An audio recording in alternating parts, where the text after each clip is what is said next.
কি পেলে তুমি এই দুনিয়া থেকে? কিছুই না। দেখতে দেখতে সবাই তোমাকে ছেড়ে চলে গেল। কবরের ডাক। তুমি কি কখনো আমায় মনে করেছিলে? তাহলে শুনো, আমার মধ্যে গহীন অন্ধকার, নামাজের আলো সাথে নিয়ে এসো। আমার মধ্যে অস্বস্তি বিদ্যমান, তাই কোরআন তেলাওয়াত সাথে নিয়ে এসো। আমার মধ্যে আছে বিষাক্ত পোকামাকড়, সাপ বিচ্ছু, তাই সাথে করে রাসূল সাল্লাল্লাহু ও আহলে বায়তের প্রেম নিয়ে এসো। আমার মধ্যে আছে আগুন, তাই খোদাভীতির শীতল পানি নিয়ে এসো। মেসেজটি নিজের মোবাইলে সংরক্ষিত কন্টাক্টে সব মুসলিম ভাই বোনদের সেন্ড করুন। কে জানে, হয়তো কেউ আমল করাতে আপনারও গুনাহ মাফ হয়ে যেতে পারে। ঈমানের পর যার নামাজ উত্তম তার জীবন উত্তম, যার জীবন উত্তম তার মৃত্যু উত্তম, যার মৃত্যু উত্তম তার কবর উত্তম, যার কবর উত্তম তার আখিরাত উত্তম, যার আখিরাত উত্তম তার জন্য জান্নাত নিশ্চিত।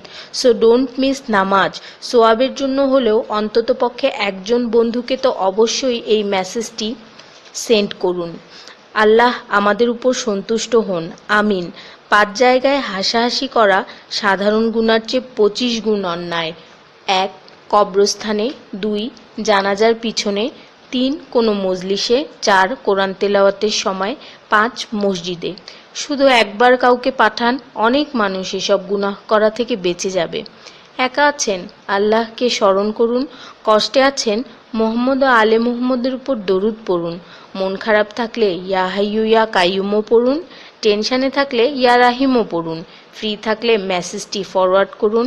হে আল্লাহ, আমার উপর এবং তোমার নবীর উম্মতের সকল সদস্যদের উপর তোমার রহমত বর্ষণ করো, আমিন। তথ্য: আপনি কি জানেন পবিত্র কোরআন শুনলে ক্যান্সার হয় না? আর যদি ক্যান্সার সেল শরীরে থেকেও থাকে তাহলে তাও মারা যায়। দীর্ঘ সময় ধরে আল্লাহকে সেজদা দিলে জ্ঞান ও বুদ্ধিশক্তি বাড়ে। মাথা ব্যথার সমস্যা হয় না। চুল পড়া দূর হয়ে যায়। এই মেসেজটি ফরওয়ার্ড করতে শয়তান আপনাকে বাধা দিবে, কিন্তু আপনি এটা হতে দিবেন না। আর সব কন্ট্রাক্ট নাম্বারে সেন্ড করে দিন। কোরআন ও নবীর সুন্নত ও তার সম্মানিত সাহাবী এবং আহলে বাইতের অনুসরণ করুন।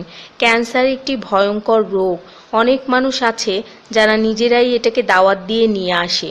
ছোট অথচ সাধারণ কিছু পদক্ষেপ গ্রহণ করলেই এই রোগ থেকে বাঁচা যায়। বেশিরভাগ মানুষ খাবারের পরপরই পানি পান করে নেয়। খাবারের পর পানি পান করলে রক্তে বিদ্যমান ক্যান্সারের জীবাণু থেকে তৈরি হওয়া ক্যান্সার সেলগুলোকে অক্সিজেন সরবরাহ করে। নবী পাক সাল্লাল্লাহু বলেছেন, খাবারের আগে পানি পান করা শেফা। খাবারের পরপরই পানি পান করা কলেরা রোগের কারণ, তাই সর্বোত্তম হলো খাবার শেষ করার কিছুক্ষণ পর পানি পান করা। তিনি আরও বলেছেন, 1 চিমটি লবণ খেয়ে খাবার শুরু করো আর 1 চিমটি লবণ দিয়ে খাবার শেষ করো। এ কথাগুলো তাদেরকেও জানিয়ে দিন যারা আপনার কাছে জীবনের চেয়েও প্রিয়। যদি কোনো ব্যক্তি ঘুমানোর সময় 21 বার বিসমিল্লাহির রহমানির রহিম পড়ে, আল্লাহ তখন ফেরেশতাদেরকে হুকুম দেন এই ব্যক্তির প্রতিটি নিঃশ্বাসের বদলে নেকি লেখা হোক। আপনার মোবাইলে যত নাম্বার সেভ করা আছে তাদের সবাইকে এটা ফরওয়ার্ড করুন, আর তখন দেখবেন কত মানুষ আপনার কারণে বিসমিল্লাহ পড়ছে। শেফা আর শেফা। রোজ একটা করে আপেল, নো ডক্টর। রোজ 4টা বাদাম, নো ক্যান্সার।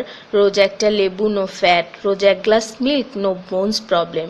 রোজ 12 গ্লাস পানি, নো স্কিন প্রবলেম। রোজ 4টা খেজুর, নো